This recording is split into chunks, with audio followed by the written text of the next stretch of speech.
រ៉ាមចេញពីអាជីវកម្មខ្នាតតូចហុយត្រូវបានគេស្គាល់ថាជាទីតាំងលក់អាហារស៊ុបចង្កាក់ដ៏មានប្រជាប្រិយភាពគួរឲ្យកត់សម្គាល់តាំងពីអំឡុងឆ្នាំ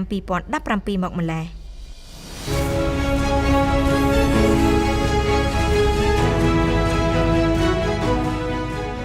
ជារៀងរាល់ថ្ងៃសហគ្រិននៃស៊ុបហុយតែងតែបញ្ជាទិញបន្លែចម្រុះសាច់និងប្រហិតគ្រប់ប្រភេទពីទីផ្សារក្នុងស្រុកហើយប្រហិតសេកូគឺជាផលិតផលដ៏សំខាន់មួយដែលលោកត្រូវការចាំបាច់ក្នុងការផ្គត់ផ្គង់ដល់ដំណើរការនៃហាងទាំង7សាខា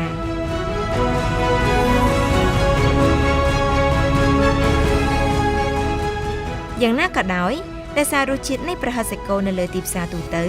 នៅមិនទាន់ត្រូវអ្វីដែលលោកចង់បានសហគ្រិនរូបនេះបានស្វែងរករូបមន្តបង្កើនរសជាតិថ្មីហើយថែមទាំងបង្កើតសិប្បកម្មមួយផ្ទាល់ខ្លួនដើម្បីផ្គត់ផ្គង់ចូលអាហារដ្ឋានគ្រប់សាខារបស់លោកវិញ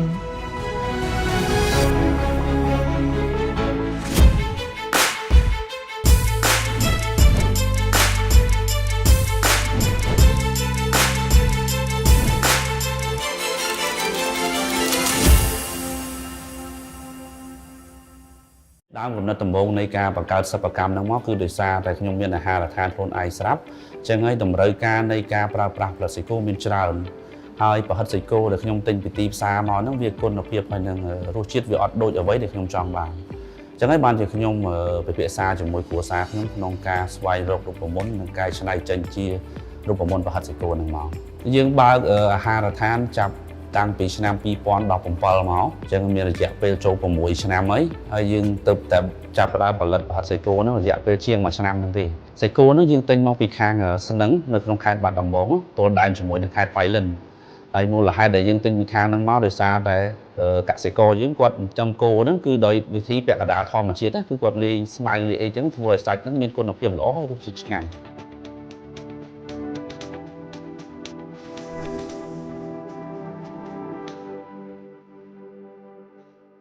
តំណាក់កាលមានច្រើនក្នុងការផលិតប្រហិតហ្នឹងទី1ហ្នឹងយើងយកសាច់ប្រហិតដែលទិញមកហ្នឹងយកមកលាងសម្អាតទី2យើងយកសាច់ដែលលាងសម្អាតរួចហ្នឹងទៅកាត់ជាដុំតូចដំណាក់កាលទី3យើងយកសាច់ដែលកាត់រួចហ្នឹងទៅកិនឲ្យម៉ត់ទី4ហ្នឹងយើងយកសាច់ដែលកិនឲ្យម៉ត់ហ្នឹងយកទៅផ្លាស់សេនៅក្នុងកន្លែងត្រជាក់ដើម្បីឲ្យវារក្សានៅសីតុណ្ហភាពត្រជាក់មួយព្រោះការធ្វើប្រហិតសំខាន់គឺមើលទៅលើសីតុណ្ហភាពបើសិនជាសីតុណ្ហភាពវាអត់ត្រជាក់សាច់ប្រហិតយើងអត់ស្វិតស្រួយល្អទេហើយទី5ហ្នឹងយើងយកសាច់ដែលផ្លាស់សេហើយហ្នឹងទៅវាយជាមួយនឹងម៉ាស៊ីនវាយប្រហិតដោយលាយផ្សំជាមួយនឹងគ្រឿងផ្សំផ្សេងៗដើម្បីវាមានរសជាតិឈ្ងុយឆ្ងាញ់ហើយយកទៅលុញនៅក្នុងម៉ាស៊ីនលុញគ្រាប់ប្រហិតឲ្យវាចេញជាគ្រាប់មូលហ្នឹងហើយយើងដាក់ចូលស្ងោរនៅក្នុងឆ្នាំងស្ងោរអូតូម៉ាទិកដែលវាមានកំណត់អង្សាបើសិនជាអត់មានកំណត់អង្សាត្រឹមត្រូវទេវាអាចឆ្អិនពេកអញ្ចឹងហើយសាច់ប្រហិតយើងអត់ឆ្ងាញ់ទេបន្ទាប់ពីស្ងោរឆ្អិនហើយយើងយកសាច់ប្រហិតដែលស្ងោរឆ្អិនហ្នឹងទៅត្រាំនៅក្នុងទឹកកកដើម្បីឲ្យវាស្វិតស្រួយហើយយើងយកវាទៅហាលនៅកន្លែងធ្នើហាលយើងដើម្បីឲ្យវាស្ងួតល្អបន្ទាប់ពីស្ងួតហើយហ្នឹងយើងយកសាច់ប្រហិតហ្នឹងទៅវាខ្ចប់នៅក្នុងកញ្ចប់ដែលមានបញ្ជាក់ពីដលេក៏ដូចជាថ្ងៃផលិតថ្ងៃអីហ្នឹងហើយយកវាទៅបើកខ្យល់អ៊ុតថង់ចាស់ស្រាប់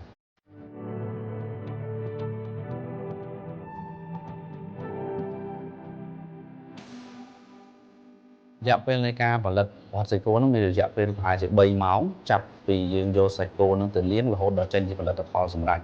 ហើយយើងផលិតម្ដងហ្នឹងបានប្រហែលជាខ្ទង់ប្រហែល100គីឡូហ្នឹងសម្រាប់គ្រប់សាខារបស់យើងក្នុងមួយថ្ងៃយើងត្រូវការប្រើប្រាស់ប្រហែល40ទៅ50គីឡូលក់ជាកញ្ចប់ហ្នឹងយើងមិនទៀងទៅតាមការកម្មង់របស់អតិថិជនថ្ងៃខ្លះក៏20ក៏30គីឡូតាមជាក់ស្ដែងណាព្រោះប្រហិតយើងផលិតមួយថ្ងៃយើងលក់មួយថ្ងៃដោយសារយើងអត់ដាក់សារធាតុគីមីទុកបានយូរអញ្ចឹងហើយយើងអត់ហ៊ានផលិតទុកច្រើនទេធ្វើឲ្យវាខូច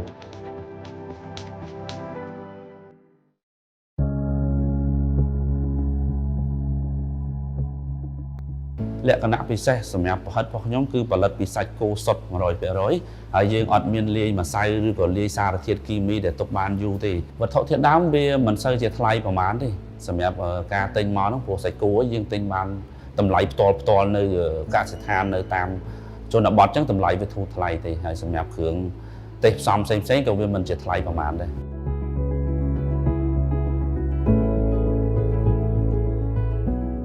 សម្រាប់ដើមទុននៃការផលិតគឺចំណាយចូលដល់ខ្ទង់10000ដែរដោយសារបើសិនផលិតរបស់យើងមួយសិតតែមានតម្លៃថ្លៃហើយយើងធ្វើការកម្មង់ពីក្រៅប្រទេសនៅក្នុងស្រុកយើងអត់មានផលិតបើសិនបែបហ្នឹងទេអញ្ចឹងហើយតម្លៃនៃការទិញវារៀងខ្ពស់ដែរ ហើយការសង់ជារោងសិប្បកម្មហ្នឹងក៏វាមានតម្លៃខ្ពស់ដែរអញ្ចឹងវាបានវាឈានទៅដល់ជាង$40,000ក្នុងសិប្បកម្មបាទសម្រាប់សិប្បកម្មរបស់ខ្ញុំបញ្ហាប្រឈមធំមាន3ទី1នេះគឺ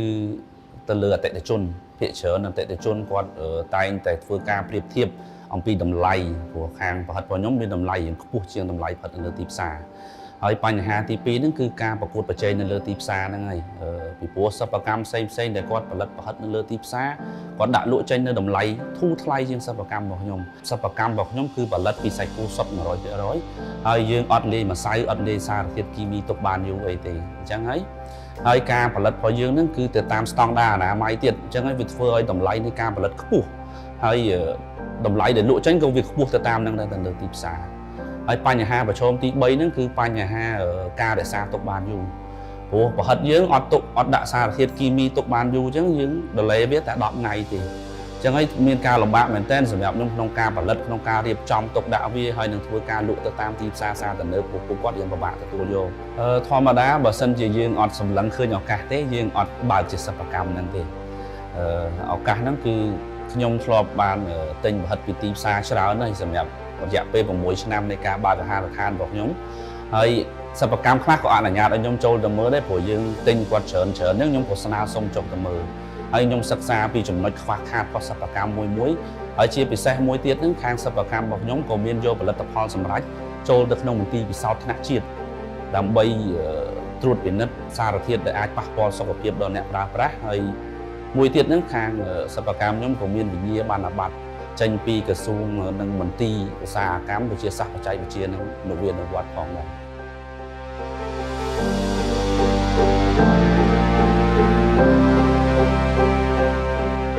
បើគិតពីការចំណេញពីថ្លៃដើមទាំងទិញម៉ាស៊ីនទាំងសិប្បកម្មវាអត់ទាន់ទេប៉ុន្តែវាមានផលចំណេញខ្លះៗទៅលើការផលិតហ្នឹងព្រោះខ្ញុំមានអាហារដ្ឋានស្រាប់អញ្ចឹងខ្ញុំបញ្ចេញទៅតាមអាហារដ្ឋានរបស់ខ្ញុំអញ្ចឹងហើយយើងមានការចំណេញជាជាងការទិញពីប្រតិគោនៅតាមទីផ្សារសម្រាប់លាងលក់នៅតាមហាងយើងអាចនិយាយបានថាជាតម្លៃបោះដុំយើងមានតម្លៃពិសេសមួយសម្រាប់ពួកគាត់ដែលជាអតិថិជនទិញយកទៅលក់បន្តក៏ដូចជានៅតាមហាងផ្សេង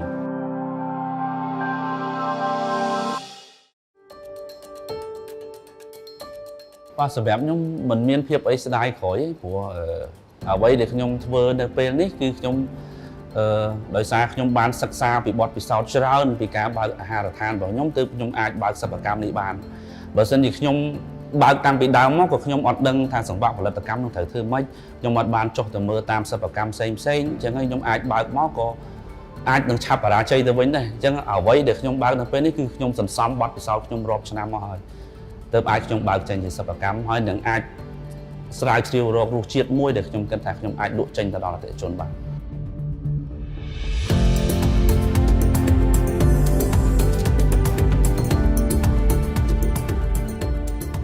បាទជាច្បល់របស់ខ្ញុំសម្រាប់បងប្អូនប្រជាពលរដ្ឋដែលចង់បើកជាលក្ខណៈសិប្បកម្មខ្នាតតូចបែបនេះគួរតែសិក្សាឲ្យច្បាស់អំពីវត្ថុធាតុដើមដែលយើងយកមកប្រើប្រាស់ក៏ដូចជា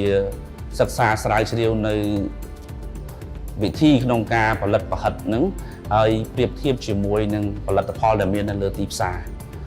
ថារសជាតិគេយ៉ាងម៉េចរសជាតិយើងយ៉ាងម៉េចយើងត្រូវធ្វើឲ្យមានលក្ខណៈពិសេសមួយសម្រាប់ផលិតផលរបស់យើងទោះបីជាវាមានតម្លៃថ្លៃជាងប៉ុន្តែយើងមានចំណុចពិសេសមួយដែលគេអាចធ្វើបានដូចយើងបាទចំណុចទី2គឺខ្ញុំលើកទឹកចិត្តឲ្យបងប្អូនប្រជាពលរដ្ឋយើងមុននឹងបើកសិប្បកម្មគួរតែទៅសិក្សាឲ្យច្បាស់ពីបញ្ហាផ្លូវច្បាប់ព្រោះវាជាចំណុចមួយសំខាន់ដែរសម្រាប់ក្នុងការផ្ដល់សេចក្តីទុកចិត្តដល់អតិថិជនរបស់យើងនៅពេលដែលផលិតផលយើងចូលទៅក្នុងមន្ទីរពិសោធន៍ចូលទៅខាងមន្ទីរខាងក្រសួងដើម្បីឲ្យគាត់ចេញវិញ្ញាបនបត្របានន័យថាផលិតផលយើងនឹងគឺមានគុណភាពល្អគ្រប់គ្រាន់សម្រាប់ធ្វើការចែកចាយទៅលើទីផ្សារអញ្ចឹងហើយយើងផ្ដល់ដូចជាផ្ដល់សេចក្តីទុកចិត្តមួយទៅដល់អតិថិជនដូចគ្នា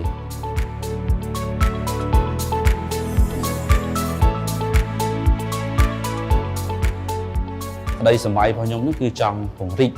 សិប្បកម្មខ្ញុំឲ្យទៅជាសិប្បកម្មធំហើយស្តង់ដារជាងនេះ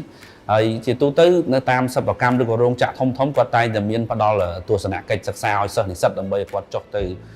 ធ្វើការសិក្សាស្វែងយល់អំពីសិប្បកម្មហ្នឹងហើយបើមានឱកាសខ្ញុំនឹងធ្វើដូចគ្នាហើយខ្ញុំចង់ផលិតនៅប្រហិតផ្សេងទៀតដែលធ្វើពីសាច់មាន់សាច់ជ្រូកសាច់ត្រី ដើម្បីផ្គត់ផ្គង់ទីផ្សារក្នុងស្រុកហើយក្តីសម័យធំមួយទៀតហ្នឹងចង់នាំចេញទៅប្រទេសជិតខាងទៀត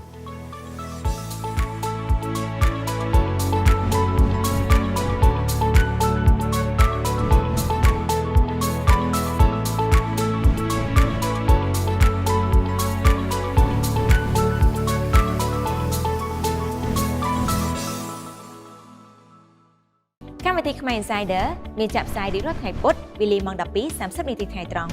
តាមរយៈប្រព័ន្ធ Digital នៅលើគេហទំព័រ AMS Economy ដែលមានអាសយដ្ឋាន economy.ams.com.kh ហើយលោកអ្នកក៏អាច scan លើ QR code ដើម្បីទៅកាន់គេហទំព័ររបស់យើងខ្ញុំសម្រាប់ការឧបត្ថម្ភនិងផ្សព្វផ្សាយតាមបែប Digital ជាមួយនឹង AMS សូមធ្វើការទំនាក់ទំនងមកកាន់លេខទូរស័ព្ទ